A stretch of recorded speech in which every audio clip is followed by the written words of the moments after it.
Deputy Sriram Naidu general secretary జిల్లా SC ST cell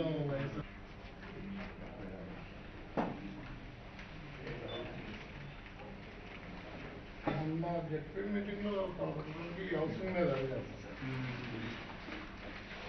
14 ఏప్రిల్లో actuals foundation stone వేశారంట. కరెక్ట్గా రాకముందే ఫౌండేషన్ స్టోన్ త్రూఅవుట్ ఆంధ్రప్రదేశ్ చేశారు ఆ రోజు అంబేద్కర్ జయంతి పురస్కరించుకొని. ఎప్పుడైతే ఫౌండేషన్ స్టోన్ వేసారో నెక్స్ట్ స్టెప్ బెనిఫిషియర్స్ లిస్ట్ ఏమైనా చేస్తారో మమ్మల్ని కూడా అడుగుతారేమో ఎమ్మెల్యేలు ఉన్న దగ్గర అని అనుకున్నాం. ఇంకా బెనిఫిషియర్స్ లిస్ట్ అఫీషియల్గా అనౌన్స్ చేయలేదు. బ్యాక్వర్డ్ ఏరియా ఉంటుంది, ఎస్డిఎఫ్ ఉంటుంది. అక్కడ నుంచి కానీ ఎక్కడి నుంచి అయినా మరి మాకు మా రిప్రజెంటేషన్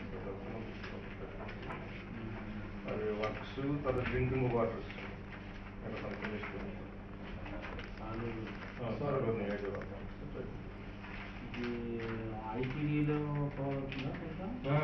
మ్యాక్సిమం సరే మొత్తం మెంటాడ మండలం తప్పించి 3 మండలాలు సప్లై అందులో జిల్లాలోని బ్యాక్వర్డ్ ఏరియా పాచిపేట మండలము నాచుతారు.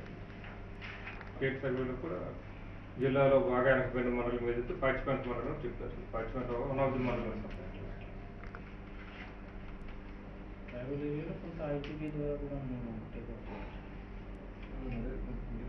ఐటీడీ మరి పిఓ గారు కూడా ఇప్పుడున్న వారు సార్ కూడా చెప్దాం సప్లై కావడం సప్లై ఏరియాలో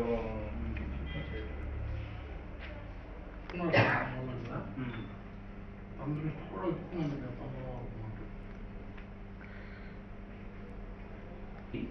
ఎంఎస్పీ కాలనీ గ్రాండెడ్స్ ఏం సంవత్సరం దీంట్లో ఎంఎస్పీ గ్రాండెడ్స్ వాళ్ళు తీసుకున్నారు సార్ పలాని ఆయనకి. సార్ మీరు ఇక్కడ ఏంటి సార్ అంటే పబ్లిక్ హీరింగ్ మాత్రం ఇప్పటివరకు జరగలేదు సార్. కానీ ఆయనకి 2013లో వచ్చేసింది కదా పర్మిషన్.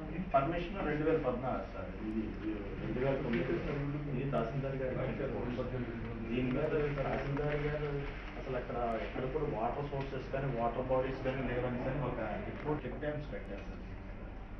ఆ రిపోర్ట్ అంతా తప్పుడు రిపోర్ట్ రాసి అప్పుడు తహసీల్దార్ గారు పంపించారు సార్. 2014 ఇది బొందన్న ఇది రెండు ఇష్యూస్ సార్. వన్ ఇస్ బుద్రవాడ పంచాయతీలో కొకర్నా గ్రానైట్స్ వాళ్ళకి ఒక ఇష్యూ సార్. ఇంకోటి రెండోది ఈ 2016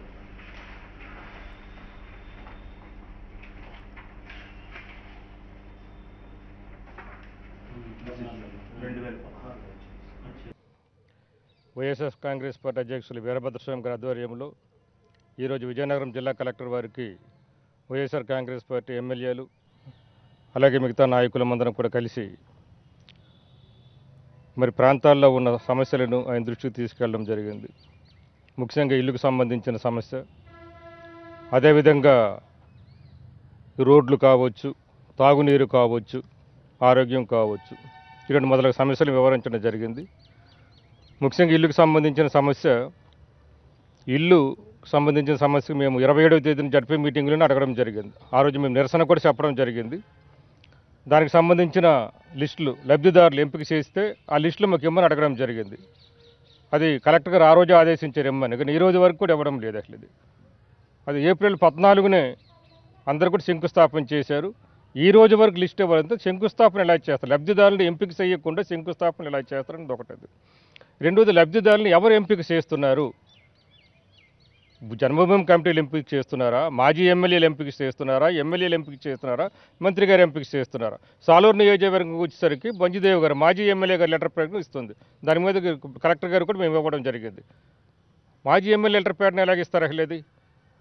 అదే మేము అడుగుతున్నాం. అసలేది అంటే దీంట్లో ఏదో జరుగుతున్నది అసలేది అని. దీని మీద మేము అందుకు వివరాలు అడిగాం. 12 పాయింట్లతో వివరాలు అడిగాం కలెక్టర్ గారికి, నా డిపార్ట్మెంట్కు. మాకు ఈ 12 పాయింట్ల మీద వివరాలు చెప్పండి, ఎలాగ ఎంపిక చేస్తున్నారు, దీనికి ఎవరి లబ్ధిదారులు, గత ప్రభుత్వంలో అవినీతి జరిగిందన్నారు, వాళ్ళ మీద చర్య తీసుకోలేదు, ఎవరి మీద చర్య తీసుకోలేదు. మరి ఈ ప్రభుత్వం అవినీతి జరిగితే ఎవరు బాధ్యులు, ఎవరి మీద చర్య తీసుకుంటారు, అది కూడా చెప్పుకొని అడిగేమలేదు. ఇంకా మా పెద్దలు ఇంకా చెప్తారు జిల్లా అధ్యక్షుల వారు. అలాగే మనకు ఎస్డిఎఫ్ నిధులు వస్తున్నాయి కేంద్ర ప్రభుత్వం నుంచి, బ్యాక్వర్డ్ గ్రాంట్.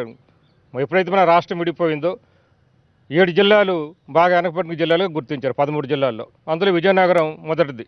ఉమ్మడి రాష్ట్రంలోనే విజయనగరం బాగా వెనకబడిన జిల్లా కింద ఉంది. అటువంటి విజయనగరం జిల్లా వెనకబడితే ఇంకా గిరిజన ప్రాంతం ఎలాగుంటుంది? ఇద్దరమే గిరిజన ఎమ్మెల్యేలు ఉన్నాం. ఎస్డిఎఫ్ ఫండ్స్ వస్తున్నాయి, ఒక్క గిరిజన ఎమ్మెల్యేలకు కూడా ఇవ్వడం లేదు అసలు. ఇవన్నీ కూడా తెలుగుదేశం నాయకులు వాళ్ళ కార్యకర్తలు పంచుకుంటున్నారు. గత ప్రభుత్వంలో బీఆర్జీఎఫ్ నిధులు వచ్చినా, లేదంటే కేంద్ర ప్రభుత్వం నిధులు ఇచ్చినా, ఇతర కేంద్ర ప్రభుత్వం నిధులు ఇచ్చినా, రాష్ట్ర ప్రభుత్వం నిధులు ఇచ్చినా సరే ప్రతిపక్షాల వాళ్ళు కూడా ఇచ్చారు. ఇవ్వలేదని ఎక్కడ చూపించమని చెప్పండి. దీంతో అదనంగా ఏసీడీఎఫ్ కూడా ఇచ్చేవాళ్ళు. గౌరవ ముఖ్యమంత్రి నేటి ముఖ్యమంత్రి చంద్రబాబు నాయుడు గారు కూడా ఏసీడీఎఫ్ తీసుకునేవాళ్ళు. ఏన్ని ఫండ్స్ లేకుండా ఇప్పుడు ఎమ్మెల్యేలకు ఉన్న గౌరవం ఏంటంటాను. అసలు ఎమ్మెల్యేలకు మాకు కలెక్టర్ ఆఫీసులో ఉన్న అటెండర్కి ఉన్న గౌరవం ఈ ప్రభుత్వంలో లేదు.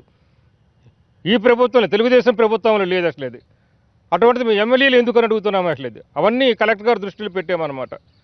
ఇక మా ఊరు కూడా బడే దేవరకొండ గురించి చెప్తారు. మొన్న మీ జడ్పీ మీటింగ్లో కూడా అడిగాను. బడే దేవరకొండ అనేది బడే దేవరమ్మ గిరిజన దేవత, మహత్తరమైన దేవత ఉంటుంది. ఆ దేవతను ఎవరైతే వ్యతిరేకించి చేస్తున్నారో, ఇక్కడ ఆర్డీఓగా పనిచేసి విజయనగరం భారతపురం ఆర్డీఓగా పనిచేసిన మరి వెంకటరావు గారు సీతంపేట వెళ్ళిన తర్వాత కూడా ఏమైందో మనకు తెలుసు. డిఎఫ్ఓ గారి పరిస్థితి కూడా ఏమైందో మనకు తెలుసు. అలాగే మిగతా అధికారులు కూడా బడే దేవరకొండ కనీసం అక్కడ పబ్లిక్ హీరింగ్ లేకుండానే వాళ్ళకి అనుమతులు ఇచ్చేస్తారు పనులు చేసుకోమని. కాబట్టి బడే దేవరమ్మ కోపాలకి శాపాలకి వీరికి గురవుతారు. ప్రభుత్వ పరంగా అధికార పరంగా కూడా వాళ్ళ మీద చర్య తీసుకోమని కోరుతున్నాం. ఎందుకంటే మా ప్రాంతానికి కూడా సంబంధించింది. అలాగే బోడికొండకు సంబంధించి కూడా బోడికొండలు నా ఎదురులే లేవని చెప్పారు. నా చిన్నప్పటి నుంచి నాకు తెలుసు ఇక్కడ ఎదురులో ఉన్నవని. నేను తీసుకొచ్చేవాను 10-12 సంవత్సరాల వరకు కూడా 1-2 ఎదురుకాళ్ళు నేను తీసుకొచ్చేవాను. అంతకంటే ఎక్కువ మొయ్యలేం కాబట్టి. అటువంటి ఉన్నదాన్ని కూడా లేదు అంటున్నారు. నీటి జలాలు ఊట ప్రవాహం వల్ల 12,000 ఎకరాల చిల్లర సాగు అవుతుంది, దానికి లేదని చెప్తున్నారు అసలు. అదన్నిటి మీద సమగ్ర దర్యాప్తు చేయించమని చెప్పారు మా వాళ్ళు. అవసరమైతే ఆ 1,50,00,000 రూపాయలు ఖర్చు పెట్టిన ఈ అధికారుల కోసమని వాళ్ళు చెప్తున్నారు. ఎవరైతే అక్కడ మనులు తీసుకున్నారో వాళ్ళు చెప్తున్నారు. కాబట్టి ఆ 1,50,00,000 ఎవరెవరికి ఇచ్చినారో మరి సిబిఐ చేత ఎంక్వైరీ చేయిస్తారా, అధికారి పరిధిని బట్టి సిబిసిఐడి చేత ఎంక్వైరీ చేయించుకుంటారా, లేదంటే ఏసీబీ ఎంక్వైరీ చేయిస్తే బాగుంటుందని ఈరోజు వినతి పత్రాలు ఇవ్వడం జరిగింది. ఇలాగ అనేక సమస్యల మీద ఇవ్వడం జరిగింది. జిల్లా కలెక్టర్ని కలవడం జరిగింది. ఈ రాష్ట్రంలో తెలుగుదేశం పార్టీ అధికారంలో వచ్చిన తర్వాత మాటలే ఉన్నాయి తప్ప చేతలు ఎక్కడా కనిపించట్లేదు అనే విషయం ప్రజలు గమనిస్తున్నారు. 14వ తేదీ 4వ నెల బాబాసాహెబ్ అంబేద్కర్ గారి జయంతిని పురస్కరించుకొని పేద బడుగు వర్గాల గృహాలకి శంకుస్థాపన చాలా అట్టహాసంగా ఈ రాష్ట్ర ప్రభుత్వం చేసింది. పేదలందరూ బాబాసాహెబ్ అంబేద్కర్ గారి జయంతి రోజున మనందరికీ ఒక ఆనందకరమైన కార్యక్రమం జరిగింది. రానున్న కాలంలో మనందరం ఈ పక్కా గృహాలు నిర్మాణం చేసుకొని సొంత ఇల్లు యజమానులు అవుతామని సంతోషపడుతూ వస్తున్నప్పటికీ 6 నెలల కాలం పూర్తయి 7వ నెలలో వచ్చినప్పుడు కూడా గృహాలు ఎవరికి మంజూరయ్యాయి, ఏ విధంగా ఏ ప్రమాణాలు బట్టి గృహాల్లో మంజూరు చేసామని ప్రభుత్వం చెప్పలేని పరిస్థితి. మన జిల్లా పరిషత్ మీటింగ్లో శాసనసభ్యులు కానీ మేము కానీ ఇదే విషయాన్ని అడిగితే శాసనసభ్యులకి లిస్టులు ఇస్తాం, జడ్పీటీసీలకి ఎంపీపీలకి ఎమ్మెల్సీలకి అందరికి కూడా జాబితాలు పంపిస్తామని చెప్పడం. మరి 15 రోజులు అవుతున్నప్పుడు కూడా ఆ విషయం సమావేశంలోనే అధికారులు మర్చిపోయినట్లుగా ప్రవర్తించడం వలన జిల్లా కలెక్టర్ ఆ రోజు సమావేశంలో ఉన్నందున జిల్లా కలెక్టర్ కూడా వచ్చి మరి వివరణ అడిగాం.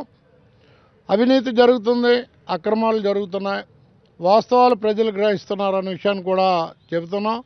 ఇల్లు కావాలా, డబ్బు ఇవ్వండి, ఈ ఇల్లు కావాలా మా దగ్గర రండి అని అధికార పార్టీ నాయకులు చెబుతుంటే మరి లబ్ధిదారుల్ని వారు నిర్ణయిస్తారా, ప్రభుత్వ నిబంధనల ప్రకారం లబ్ధిదారుల ఎంపిక జరుగుతుందని కూడా జిల్లా కలెక్టర్ని అడిగాం. ఇంకా జిల్లాలో ఉన్న అనేక సమస్యల మీద మాట్లాడాం. పెద్దలు ఇప్పుడు రాజేందర్ గారు చెప్పినట్లుగా బడే దేవరకొండ, బోడికొండ గ్రానైట్ తవ్వకాలకి గ్రానైట్ యజమానులు అన్ని సదుపాయాలని ఏర్పాటు చేసుకున్నారు, రోడ్ల నిర్మాణం గట్ట. అంటే ఎప్పుడు గ్రానైట్ తవ్వకాలు ప్రారంభిస్తారా అని మరి గిరిజన జనం ఒక ఆందోళనకరంగా ఉన్న పరిస్థితిలో మరి కలెక్టర్ చెప్పాం. పబ్లిక్ హీరింగ్ జరగకుండా బహిరంగ సభంగా ప్రజల్ని బహిరంగంగా కూర్చోబెట్టకుండా ఈ ఏర్పాట్లు చేయడాన్ని మరి మా ప్రసన్న కుమార్ నియోజకవర్గ నాయకులు ఖండించడం జరిగింది. దాని మీద కూడా రిప్రజెంటేషన్ ఇచ్చాం. ఇంకా అనేక సమస్యల మీద జిల్లా కలెక్టర్ గారికి చెప్పడం, మరి ఆయన కూడా స్పందించి వెంటనే చర్యలు తీసుకుంటామని చెప్పారు. ముఖ్యంగా పార్తీపురంలో జరుగుతున్న అవినీతి అక్రమాలని ప్రసన్న కుమార్ గారు చెప్పడం జరుగుతుంది. బినామీ రుణాలు కానీ ఇవన్నీ కూడా. అయితే ఇన్ని జరుగుతున్న ప్రభుత్వం అధికారులను ఆదేశించి తగిన చర్యలు తీసుకోండి, ఆ అవినీతి అక్రమాలు పాల్పడుతున్న వాళ్ళ మీద చట్టరీత్యా చర్యలు తీసుకోమని చెప్పకపోవడం విచారకరం. మరి ఒక విధంగా చంద్రబాబు నాయుడు గారు మాటల వరకే పరిమితం అవుతుంది, ఎవరిని ఉపేక్షించను, ఎవరిని క్షమించను అని చెబుతుంటే ఇంత బహిరంగంగా ఇన్ని తప్పుడు పనులు జరుగుతున్నా కూడా మరి పట్టించుకోవట్లేదంటే మరి ఆ అధికార పార్టీ మద్దతుతోటి ఇవన్నీ కూడా జరుగుతున్నాయని మరి వైఎస్ఆర్ కాంగ్రెస్ పార్టీ భావిస్తుంది. నియోజకవర్గంలో బడిదేవరమ్మకొండ, బోడికొండల తాలూకా గ్రానైట్ త్రవ్వకాల మీద ఇచ్చిన అనుమతుల మీద మొదటి నుంచి మేమైతే దాన్ని నిరసన వ్యక్తం చేస్తున్నాం. ఈరోజు జిల్లా కలెక్టర్ గారికి కూడా అదే తెలియజేశాం. దానిలో అన్నిటికన్నా అత్యంత దారుణం ఏంటంటే తహసీల్దార్ గారు ఇచ్చిన రిపోర్ట్లో అక్కడెక్కడ కూడా వాటర్ అన్నది లేదు అనేసి అని చెప్పారు. మరి ఈరోజు ఫోటోగ్రాఫ్స్ తీసుకొచ్చి మరి కలెక్టర్ గారికి చూపించడం జరిగింది. ఈ యొక్క కొండల మీద వచ్చే వాటర్ వల్లనే పార్వతీపురం మండలంలో సుమారుగా 12,000 ఎకరాలకి అక్కడ నీరు అందుతుంది. మరి ఇవన్నీ కూడా మభ్యపెట్టి ఆ రోజు ఉన్న మరి తహసీల్దార్ గారు మరి ఎవరైతే అధికారులు, ప్రభుత్వ అధికారులు మరి ఎవరి ఆదేశాలతో చేశారో మరి 2014 జూన్ 26న రాయబడింది ఆ కాగితం. దాని మీద మరి ప్రభుత్వం అయితే 2016 13వ తారీఖు ఏప్రిల్ నెలలో 1000 ఎకరాలకు బోడికొండకి అనుమతులు ఇచ్చింది. అలాగే 26/6/2016 బడిదేవరమ్మకొండకి 522 ఎకరాలకి అనుమతులు ఇవ్వడం జరిగింది. అయితే విచిత్రం ఏంటంటే ఈ అనుమతులు ఇచ్చే సమయంలో ఎక్కడ కూడా పబ్లిక్ హీరింగ్ అన్నది జరగలేదు. మరి ఇప్పుడు జిల్లా కలెక్టర్ గారికి అదే తెలియజేయడం జరిగింది. పబ్లిక్ హీరింగ్ జరగలేదు అని అంటే వారు కూడా కన్సర్న్ ఆఫీసర్స్తో మాట్లాడి అది నివృత్తి చేసుకున్నారు. ఇమీడియట్గా పబ్లిక్ హీరింగ్ జరుపుతాం, అంతవరకు మైనింగ్ జరపడానికి అవకాశం అయితే ఇవ్వము అనేటట్టు చెప్పారు. అలాగే ఏదైతే మరి కొద్ది రోజుల కింద డిఎఫ్ఓ గారు ఏసీబీ కేసులో ఇదయ్యారో మరి ఈరోజు ఆ యొక్క డిఎఫ్ఓను ఫారెస్ట్ డిపార్ట్మెంటు, రెవెన్యూ డిపార్ట్మెంటు సంయుక్త సర్వే రిపోర్ట్ని ఇవ్వాల్సి ఉండగా మరి ఏదైతే ఫారెస్ట్ డిపార్ట్మెంట్ వాళ్ళు ఈ రోజు వరకు రిపోర్ట్ ఇవ్వలేదు ఆ యొక్క భూములు ఎవరివన్నది. కానీ పార్వతీపురం ఆర్డీఓ గారు ఆ యొక్క వర్క్ను చేయడానికి ప్రొసీడ్ అవ్వమని వాళ్ళకి చెప్పారట. మరి దాని మీద కూడా చెప్పడం జరిగింది. దాని మీద సమగ్రమైన విచారణ జరపమని సార్ని అడగడం జరిగింది. మేమందరం కూడా ఈ యొక్క ఏదైతే 1,65,00,000 కాంట్రాక్టర్ దీని మీద ఖర్చు పెట్టారని చెప్పారో దాని మీద సిబిఐ ఎంక్వైరీ కావాలని మరి వైఎస్ఆర్ పార్టీ తరఫున అందరం అడగడం జరిగింది.